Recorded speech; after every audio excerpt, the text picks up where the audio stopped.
I am Michael J, and I'm a real estate broker that helps people buy houses in Seattle. We're going to talk about today the 5 steps to buy a house in a seller's market. You want to make sure that your offer is in writing. You went to your bank, to someone that you trust, to get a pre-approval letter, and you passed the credit score. Right now, they raised the credit score to 580 for rent to own, 620 for a FHA or government-backed loan, and then 700 is really the magic number of good credit to get you a better rate. And then we present the offer. So usually we give 1 to 2 days. Now, if there's a review date, we have to wait, or we call the agent and say, hey, are you looking at offers before the review date if it's spectacular?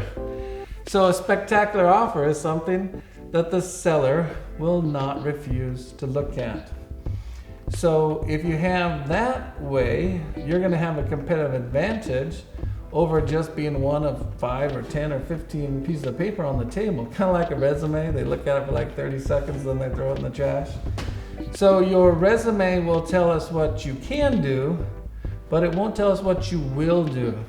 That's why, most of the contracts are 15, 20, or 25 pages. So the more we can paint a picture, a pretty picture of how nice you are, we have a better chance of getting the offer accepted. So your earnest money is due within 24 to 48 hours after they accept your offer. So nowadays we're wiring that, or we're couriering it over to escrow. You have 5 to 10 days to do an inspection, and they can give you money, they can give you repairs before closing, they can pay to a vendor outside of closing, or you can run away because it's a piece of junk. And we never want to put you in a position where you're hurting, right? Because a roof is $10,000 to $20,000, a new bathroom is $7,000 to $20,000, an electrical panel is $3,500. Replumb the house, the old galvanized, low pressure plumbing is $8,000 to $15,000.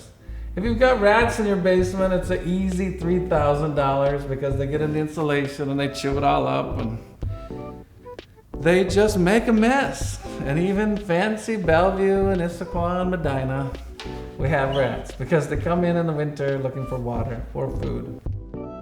Because you got a third-party opinion on the value of the collateral, which is the house. And they're going to look at the sales within the last 6 months, within 1 mile, that are similar size and features and age. So if the appraisal is low, we got a problem, right? Because it doesn't meet the purchase price.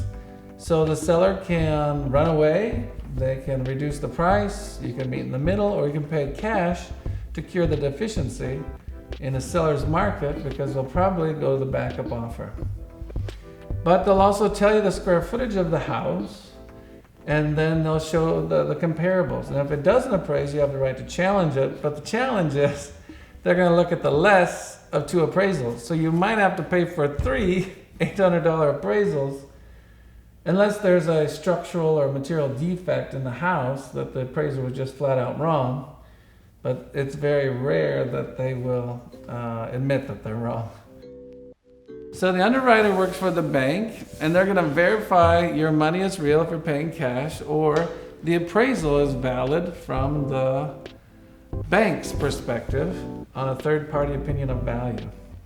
So, or they will be looking at the conditions. Now lately, the banks are doing verification of employment up to 5 times. It used to be at the application and then prior to funding. They can call in day of closing. With 40 million people out of work right now, they're not taking any chances on fake loans because they can't sell the loan. Most banks, 75 to 100% of the time, they'll sell your loan to another bank. That's how they make money. If it's a portfolio lender, usually they will keep the note and they'll be servicing it. And of course, if it's the seller, then they will be verifying and vetting you personally. Then they'll clear the title. So no IRS liens, no mortgages, or old mortgages, or state tax liens, or property taxes. Now, I know the government will never lie to you, but they will take your property after 3 years if you don't pay your property taxes. So most of the time, the bank will step in and pay them, even if you don't. because they wouldn't want to have it foreclosed just for the taxes. And in this area, $3,000 to $7,000 per year is average. So if you're $9,000 to $21,000 behind, they will take your house.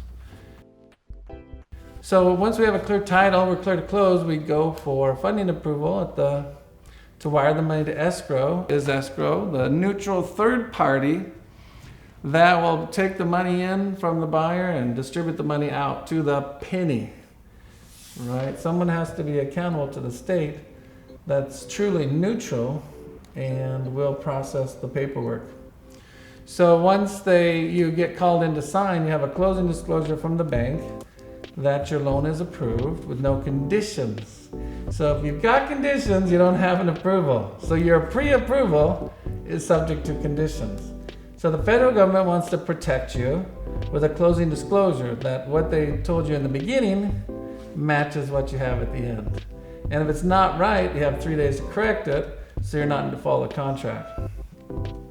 So once you've signed the closing disclosure, usually electronically, 3 days later you can close. So in that 3 days, we're getting funding approval, wiring the money to the escrow, signing the deed that you promised to pay back the money, and then the seller signs and make sure that they have the clear title to deliver to you, and then it goes to the courthouse to be recorded, the deed with the auditor and the treasurer or the assessor to collect the excise tax that the seller pays, so you have a clear title.